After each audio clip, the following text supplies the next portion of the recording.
Welcome, everybody. I'm Laura Franco, the CEO of Brave Healer Productions, where we have a mission to change the world one brave word at a time. And today, to help me with that, I have some of the amazing authors of a new book called Sacred Medicine, Mystical Practices for Ecstatic Living, here with me to celebrate. Welcome, ladies.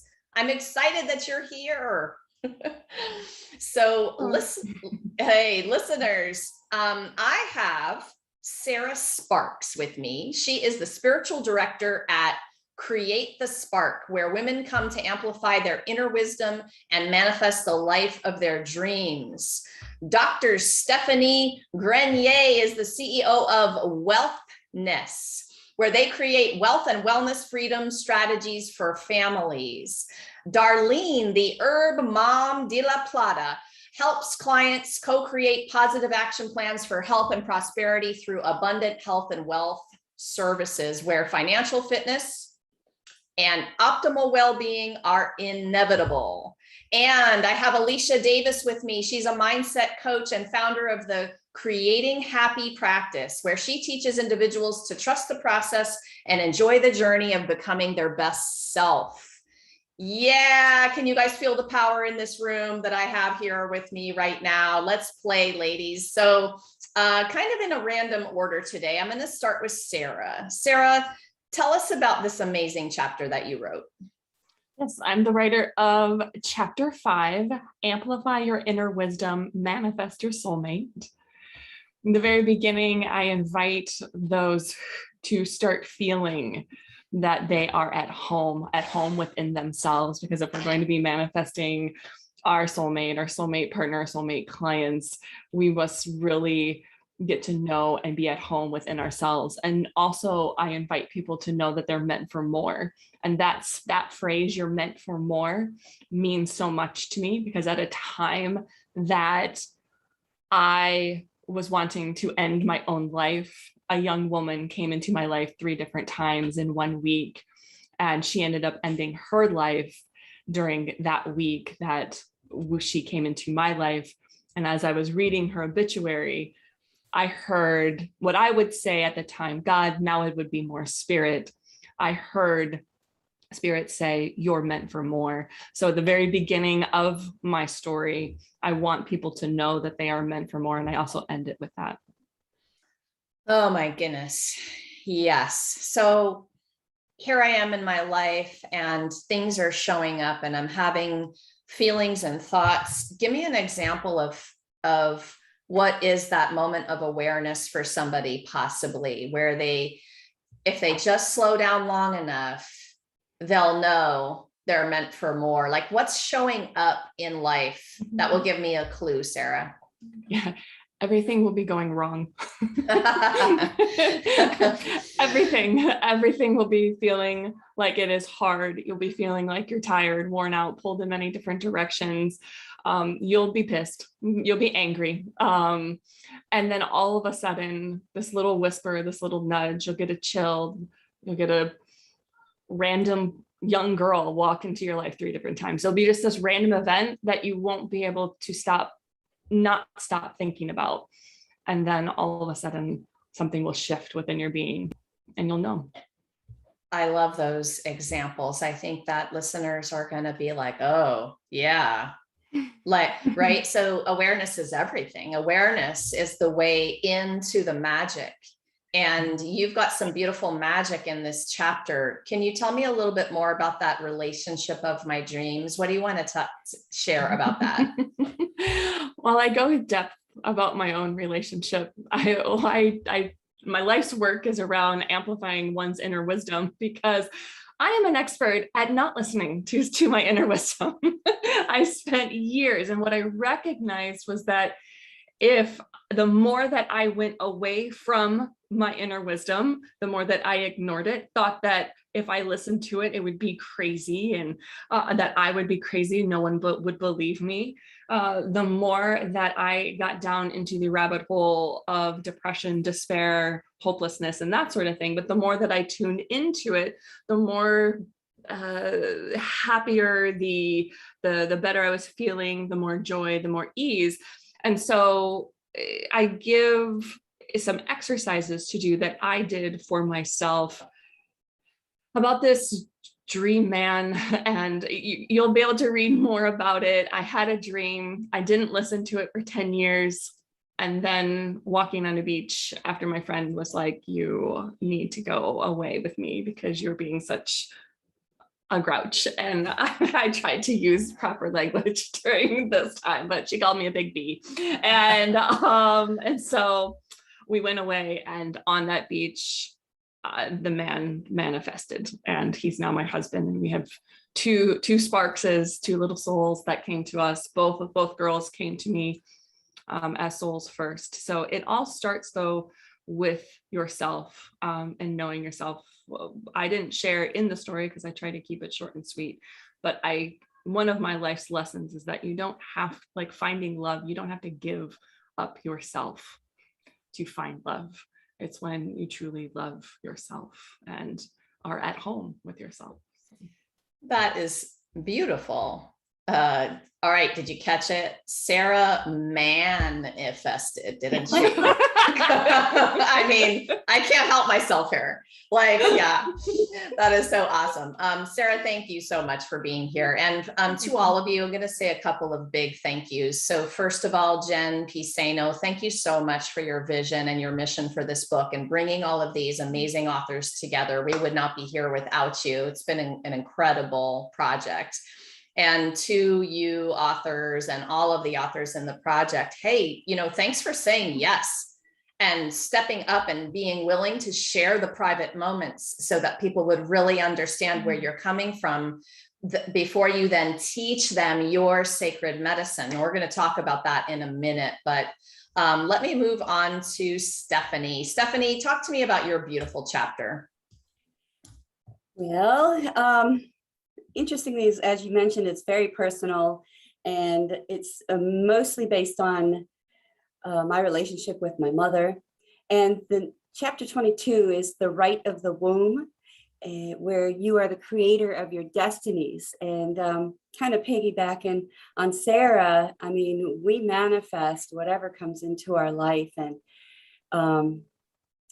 whether or not it's a successful manifestation or a learning manifestation. It's not good or bad, it's good or learning experience. Then we take that and move forward with what we have. But what we need to do is remember that we bring it to us.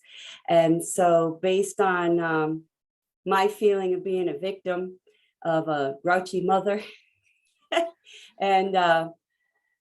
and then finally coming to terms with that and repairing that relationship allowed me to manifest all the beautiful things in life that I thought I deserved. And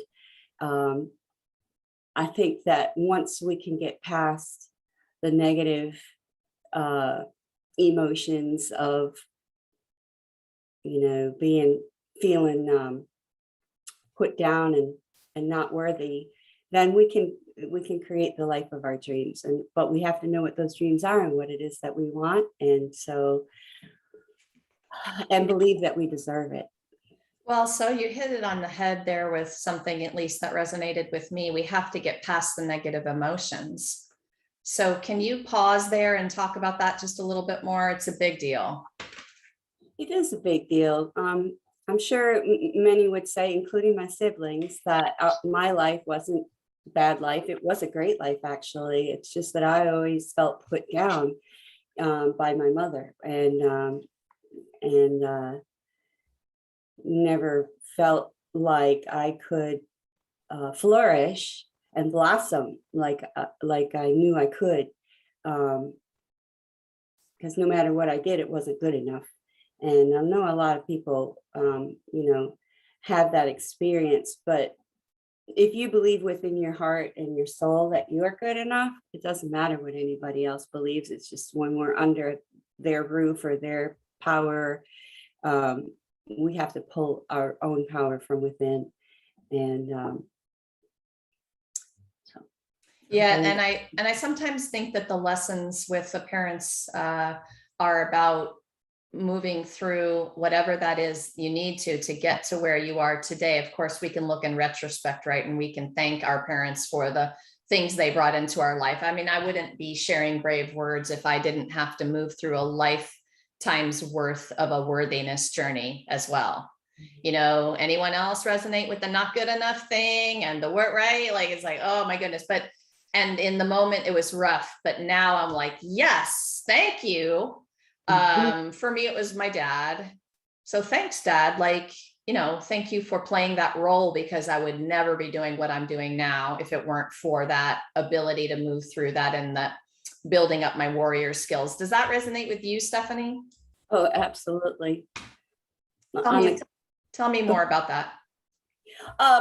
Well, my dad was my hero. So he was the one that rescued me when Mom was too hard on me, and gave me away just to get away to be with him. And I had a lot of siblings and cousins, so we always had a good time with them. So I don't know if I answered your question, but yeah, no, I mean, I know it resonates with a lot of people. Thank you, Stephanie. You're welcome. Darlene, your turn. Tell us about your amazing chapter. Well, thank you, Laura. My chapter is number 25. I am the last chapter in this beautiful book. And my chapter is called Your Life is Your Medicine. And it really is about taking the simple strategies to create a limitless future. And when I say that, I think it comes from a place of growing up and not really having a plan, not really knowing that we were in charge of our own destiny. And you know, my parents were teenagers. They were 15 and 17 when they got married, and I came along just a few months later. And they didn't have a plan. They didn't know about being parents or being adults even. And so it was a really interesting, completely different upbringing than the kids around me. My best friend at the time, my mother was 24 when her mother was 42, and that was pretty, you know, it was pretty normal like that. All my friends, their parents were older. So I grew up kind of winging it, you know, kind of a latchkey kid, kind of, you know, on my own, doing my own thing, and then feeling independent, but spiraling into real life without a map at all. And so, you know, why I could get through things, and you know, I always had a job and I always had something going on, and I was able to, you know, get married, have kids, do all that stuff. But at the end of the day, without a plan, I just found myself in a really horrible situation one day. And I thought, how in the heck did I get here? You know? And so that's kind of where my shift started.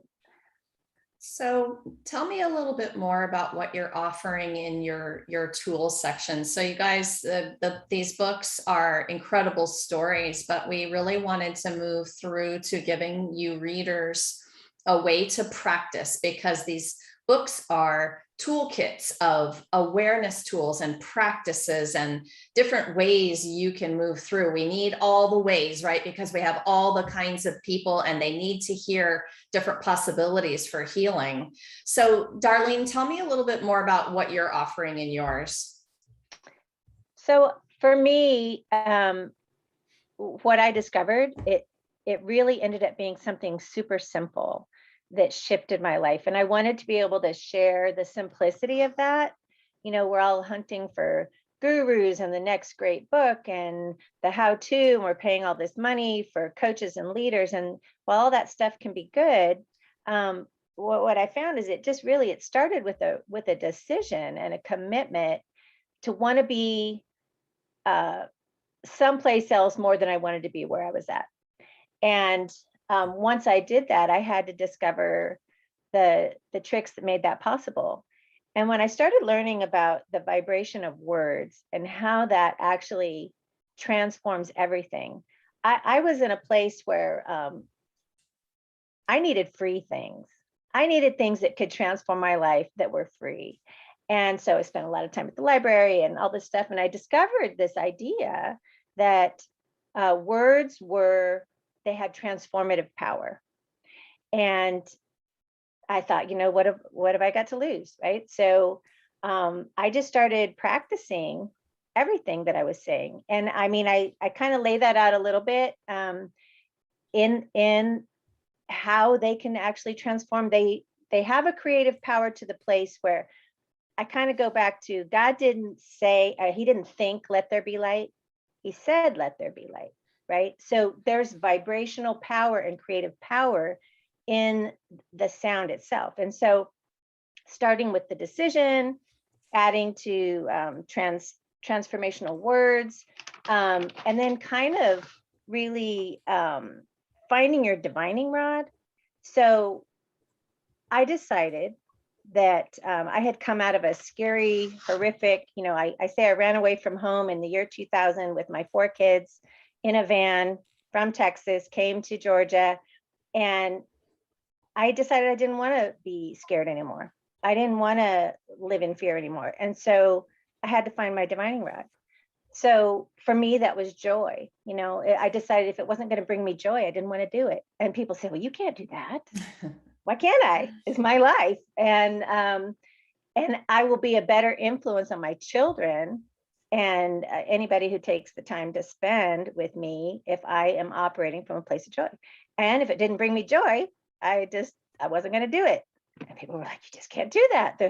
Life has unhappy things. And well, you don't have to participate in that. And so anyway, so the divining rod was really important. It's also free, changing your mind is free. Transformative words are free.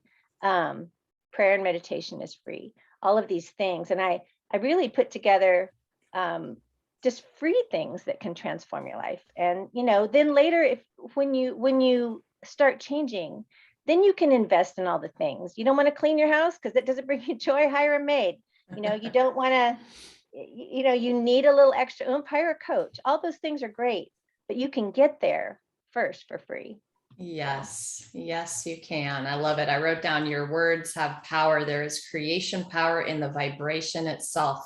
So speaking it out loud. I love that. Thank you, Darlene. Could I piggyback on Darlene? What's that?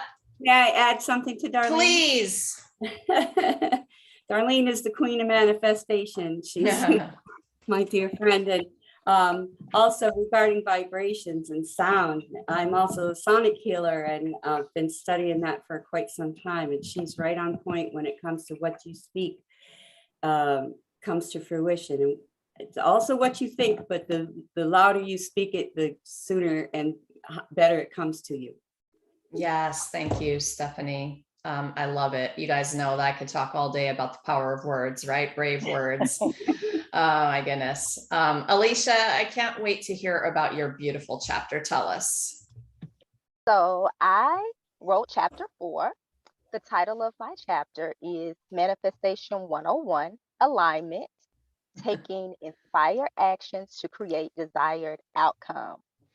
So basically for me, it was the evolution of me. I grew up in a traditional family with very solid or firm ideas, or really what I learned is attachment to what life should be and what life should look like. And so I like to call it a box. If you think of it like a cereal box with these labels. And I was going along in life, checking off the labels of this box that I had allowed myself to be put in until I realized it was not serving me. It was not serving me at all. And I wanted something else, didn't really know how to get it or even where to start in getting it, but I knew it was so much more than what I was living and what I was doing and checking off these labels because it wasn't making me happy. So I thought these were the things to do in order to be happy and to be successful. And I was successful, but I wasn't satisfied. So I started doing things and incorporating things in my life to create the life that I wanted. And so for me, manifesting is definitely a big part of it. And I wanted these things so bad, but wanting it was not enough. I had to learn to take action. And it wasn't just any action, it was inspire action to create the life that I wanted. So that's what this chapter is about.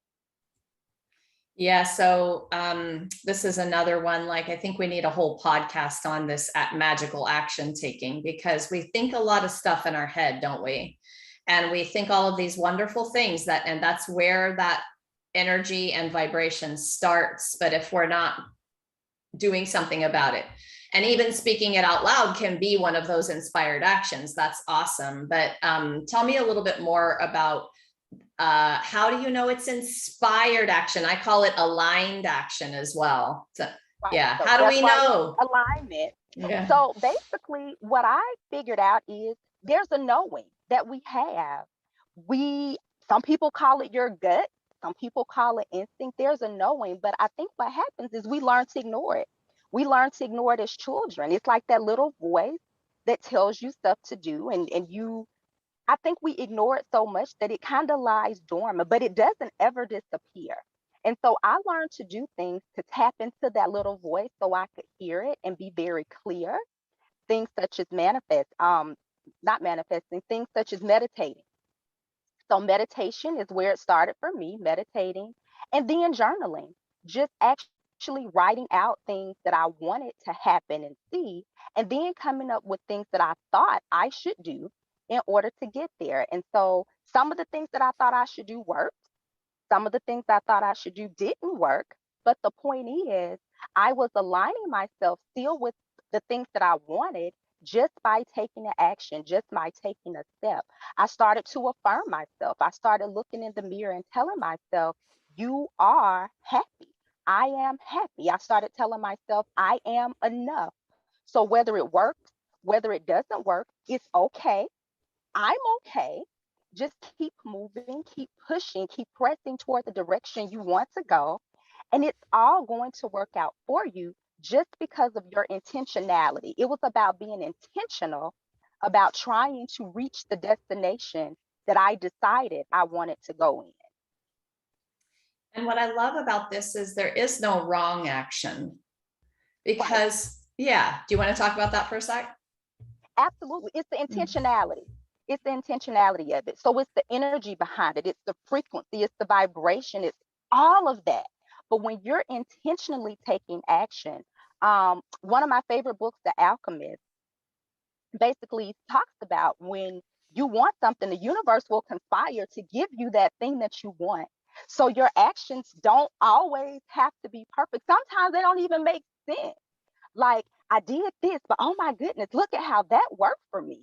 But it's that inspire action and the energy that you're putting out, it's going to come back to you in ways sometimes you could not even imagine how wonderfully it will work out for you just by taking that inspire action and being intentional. The key is intentionality, being intentional about taking the action. Okay, so can I just comment and give a thank you for the universe for putting all of these manifesting queens in my one Zoom room today together? Because if you guys haven't like self-combusted from the energy yet, I don't know when you will, right? It's really, really awesome. The other thank you to you all is thanks for understanding that it takes multiple voices because there are so many different kinds of people. One person hears it your way and one person hears it another voice's way, right? It's all of the voices, all of the tools, all of your all's unique badassery that the world needs. So I appreciate you all so much collaborating with each other. And that is a big, big gift. Okay, so Darlene, I'm starting with you on this next question, and I'm going to come around to all of you with this one, but here's how I think about this. Okay. So we put ecstatic in our book title, ecstatic living, not just so living, right? There was a point in my life when knowing there was more to life was like screaming inside of me. I felt it physically. I hadn't been listening to the whispers, so my body started to shout louder about it. It was chest pain for me.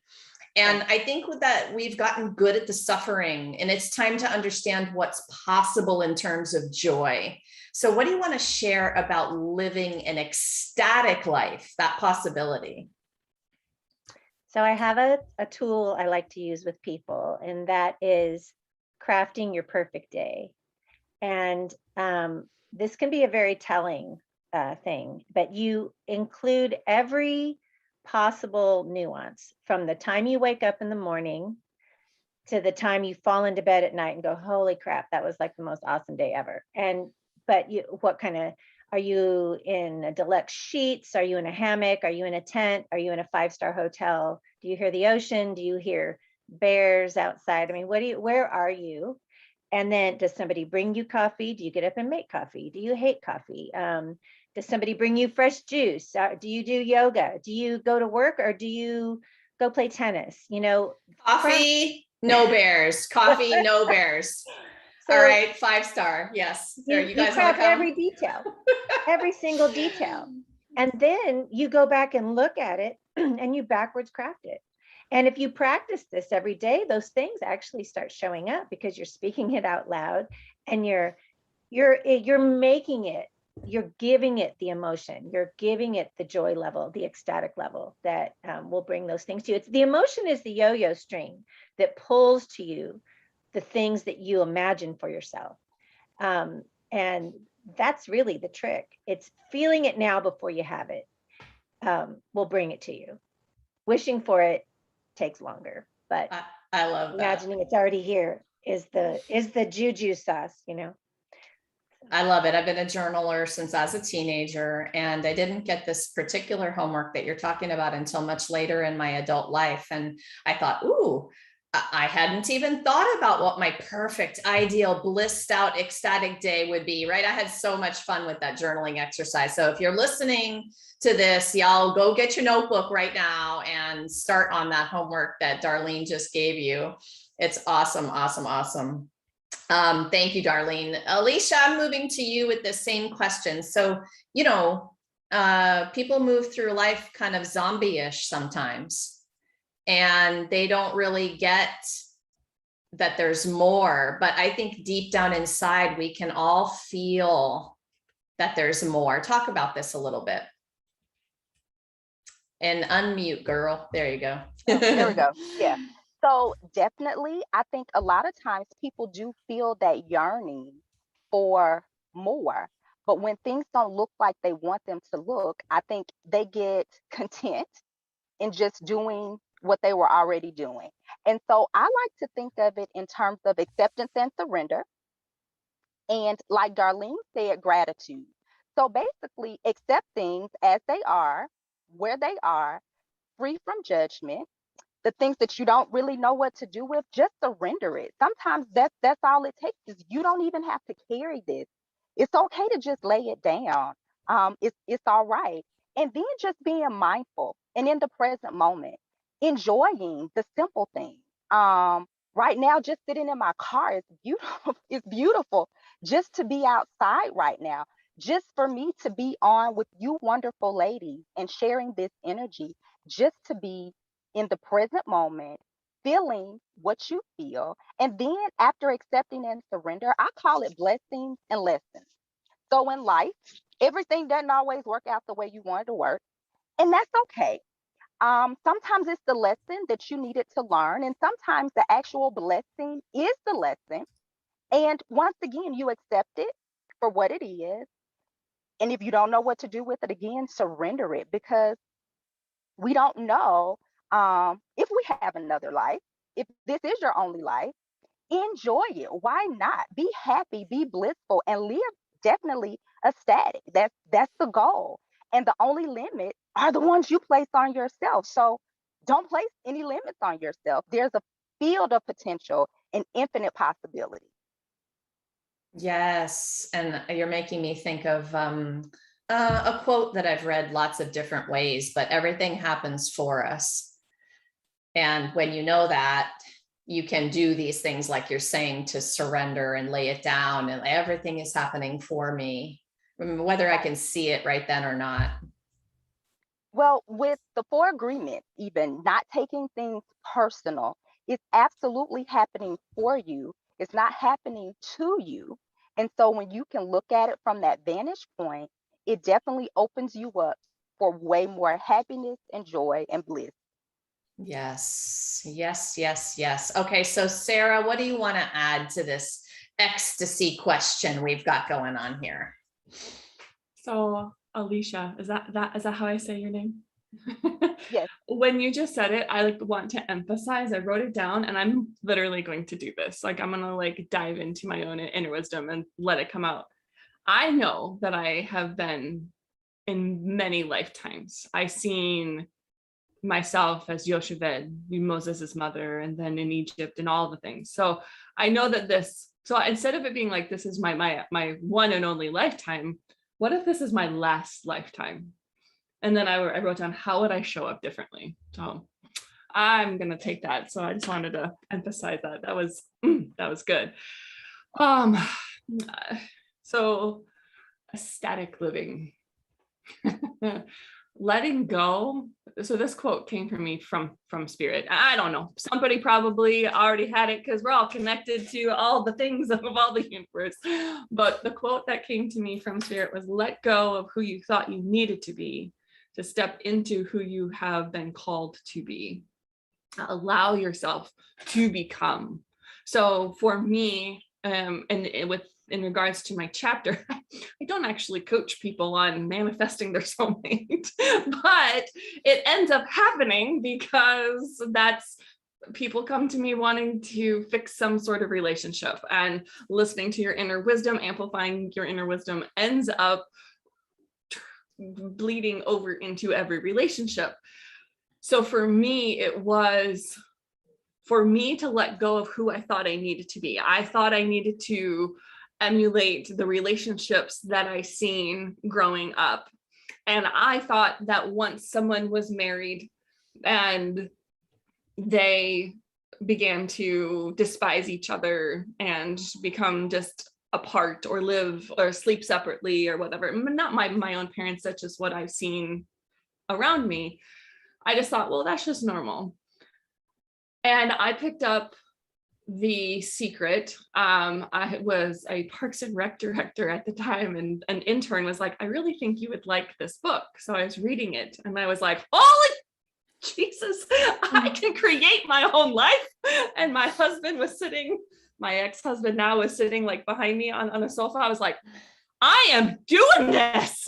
And so I was like, reading the book going, I am not going to be living in this house. I am not living in Iowa. I am not being married to this man. Like, this is it. And so like, it comes from within. I was just on the beach just this past weekend, and there was this knowing that came over. Well, we've all been talking about this knowing, and this knowing came over me. I am buying a condo on the beach and or house. I'm going to walk out from my home and go for a run every single morning. I am watching the sunset from that. It's this knowing. It's not me overthinking it. It's not me trying to vision it. It's this vision that comes to me and it's within me and it just is all. And then like Darlene said, it's that emotion. And like, oh, it just like, it brings you to tears. Same goes for the relationships that you want. It's like, how do I want to feel? How do I want to be respected? How do I want to be talked to? And that's one of the tools that I walk people through. So it's just saying yes and being all in on living life. And like Alicia said, this is my last lifetime here on earth. That's what I'm going to look at it as. How would I show up differently? How would I be different? I love that so much, Sarah. And, really thanks to all of you for up leveling the energy, because I know that there was times where I was afraid to sound too enthusiastic, right? And you can hear Sarah's passion and enthusiasm, and that's the energy. So you go be it right now in any small way that you can, is my advice to anyone listening, right? Stephanie, what do you want to add to this about ecstatic living, not just meh living? And make sure and unmute yourself, girl. Happiness is a choice. And once we understand that, we can choose to be happy, and we can live in joy, and we can live in ecstasy and create that for ourselves. One of the tools that I use, that I shared in my chapter, is called the right of the womb. And when we come to respect and honor this beautiful earth that we're living on, and everything that surrounds us in it, we can appreciate the beauty that's been handed to us. I mean, we just were dropped in here, and I mean, just look around. You can't deny that it's ecstatic in and of itself. And so in the rite of the womb, basically we're honoring Mother Earth, and with the cycles of the moon, we're sharing ways to basically, well, the womb is not a place to store fear and pain. So we want to make sure that we create and give birth to life, and that life being joyful is a beautiful thing. And so when we share this with all the women who birth all the people, whether they're men or women, we can also share it with men too.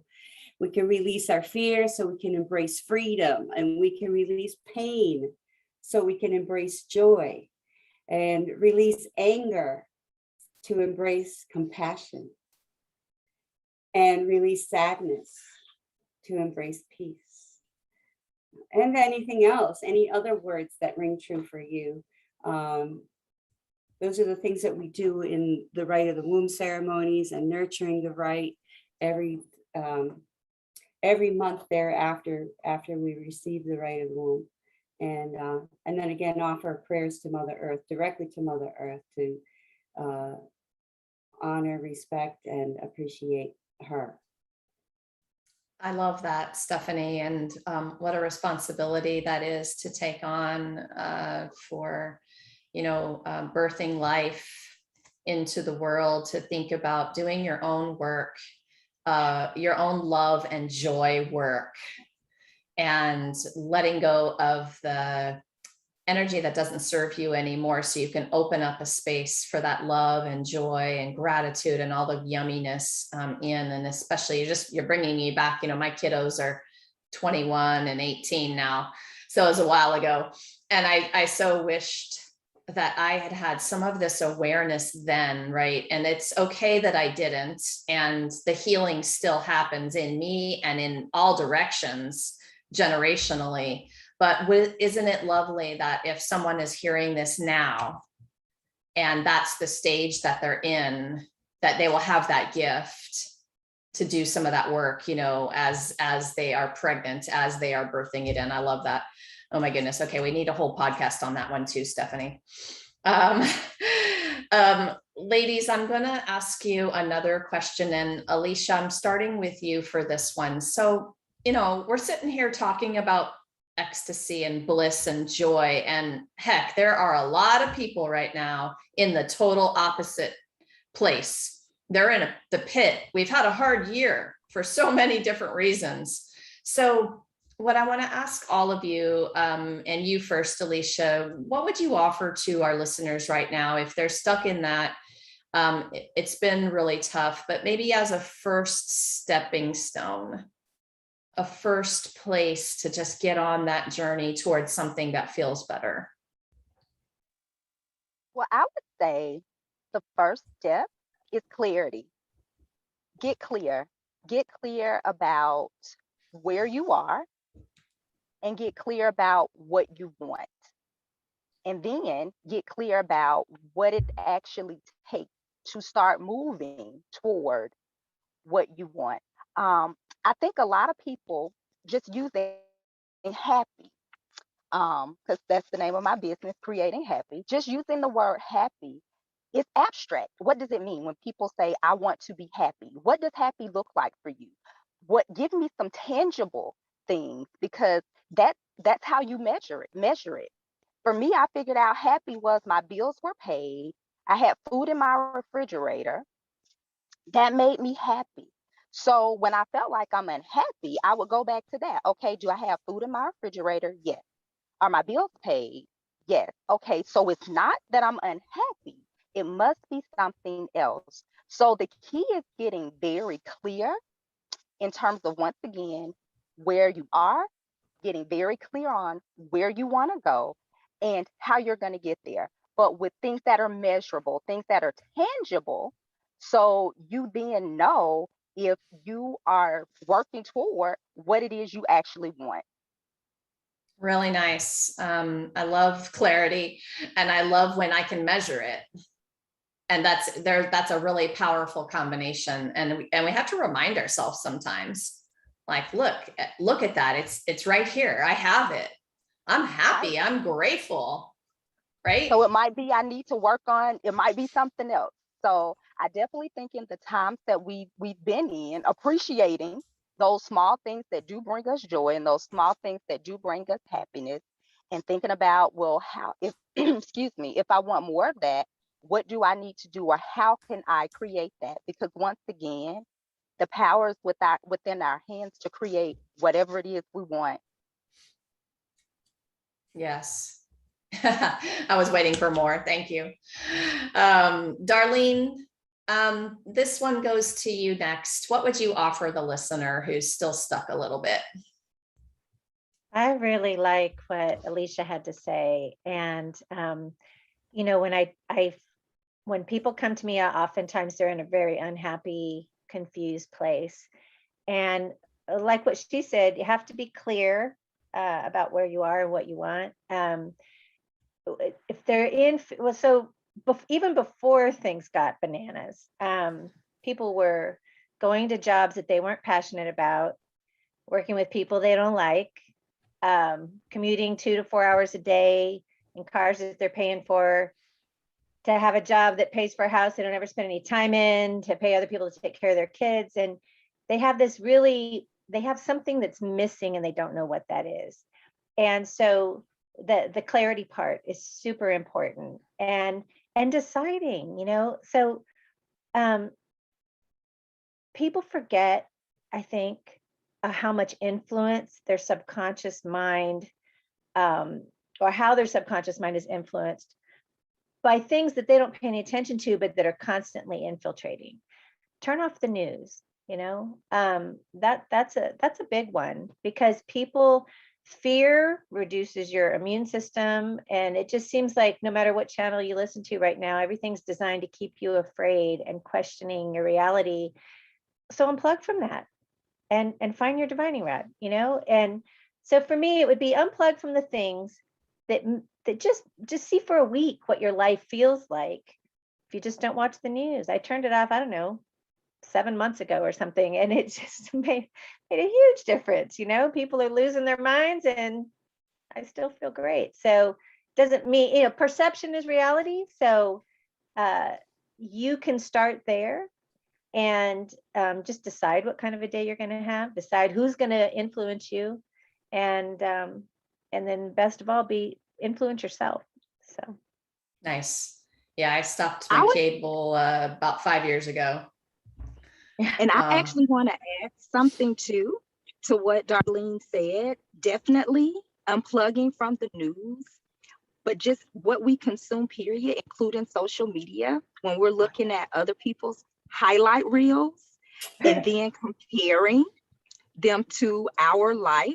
So definitely disconnecting a little bit from the news, but I would say the media that you consume, period, from social media to all of it. Yeah, your choice. So with awareness, we get the choice. And we have to understand that we have to take that responsibility for ourselves in these ways that are habitual. So that's the retraining that needs to happen. Stephanie, what do you want to add to this in terms of just offering that listener that little stepping stone onto the path if they've been feeling really bad or stuck? Well, first of all, just let me say, I haven't watched the news in 20 years. Well, actually, it's been, okay, yeah, almost 20 years. So that definitely changes your life right there. As a chiropractor, I spend my whole life trying to help people get over stress. And there's lots of different kinds of stress: physical, chemical, mental, or emotional stress. But I do know that the first thing that I would recommend is to get your upper cervical adjusted, because that's your mood button, your attitude adjustment. That'll change your life right there. And then secondly, when we do that, we are not only releasing stress and increasing and boosting the immune system response, we can deal with things so much easier. And it's just like, calmness and ease has come over us. And I say all that to say that once we can clear the mind and clear all that stress out, then we can find some clarity. We got room to put in the good stuff and dream again. And then when we can dream, we can see all the possibilities that are out there for us. And when we work in like for the wealth space or the wellness and wellness space that I do, all that can come to us. It can all work together once we can clear out the crap and make room for the good stuff and realize that it's actually there for us. Yes, nice. I'm such an anatomy geek. I loved you're talking about the upper cervical place, right? So yeah, yes, people, like we get so jammed down in our postures at the computer all day, right? Like we need to open up that pathway and that diaphragm and opening space, right? By clearing out the crap. Yeah, so you guys need to go get an adjustment from Stephanie for sure. Sarah, tell me what you want to add for the listeners about this. Like, how can we get on this journey if we're really not feeling it? Yeah, I hope that everyone's taking note, because each of you have built upon it and you've actually given all the steps. So I was going to say, it's hard to go last, I know. I was going to say to them, and then I'm like, these are really all great steps. And so how would I add to that? So in listening to your divine guidance, Spirit has given me 5 steps, and it's allow, ask, receive, trust, and act. And so, I mean, there's allow and ask, and there's all the things. So I would say surrender. And I loved what you said, Alicia, about the clarity and where you're at, because, and asking yourself in that portion, is this my truth? Is this their truth, or is it the truth?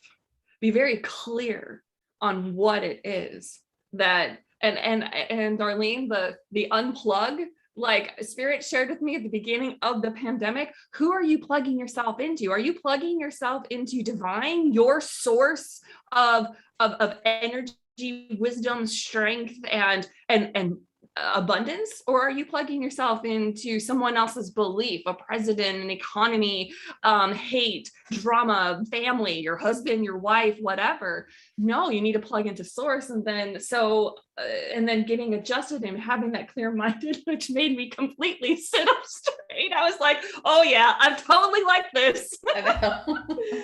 So my only add-in would be surrender. And how I would do that, I'd go for a walk.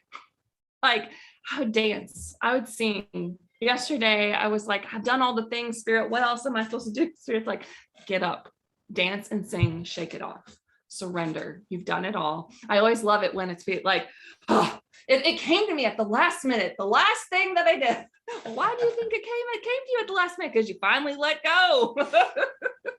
So yes, surrender.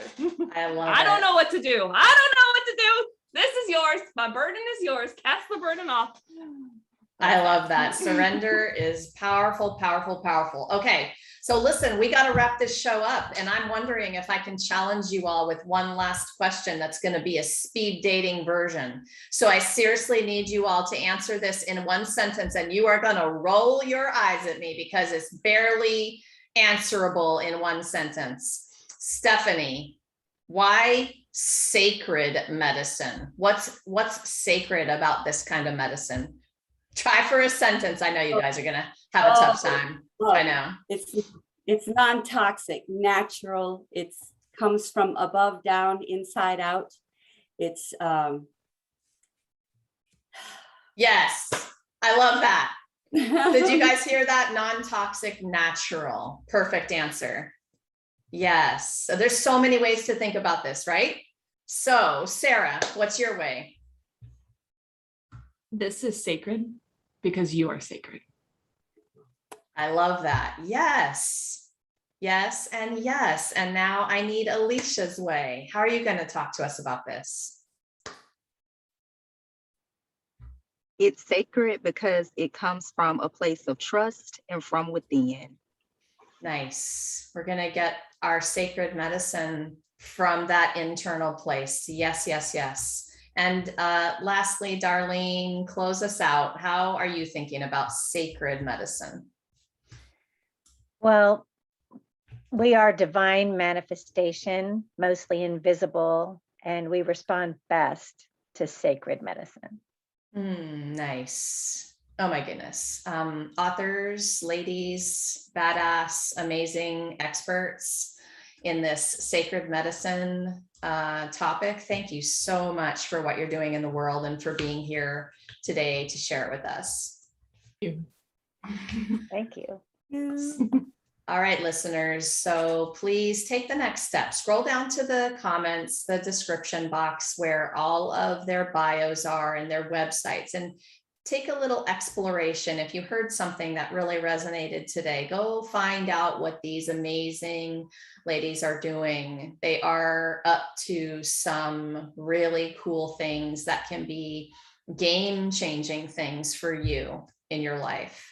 And of course, join us on September 8th at 10 a.m. Eastern on the Brave Healer Productions Facebook page, because we're going to have our live stream book launch party. And we're going to have all the authors there to share their wisdom, little prize giveaway for our book purchasers that day. It's going to be fun.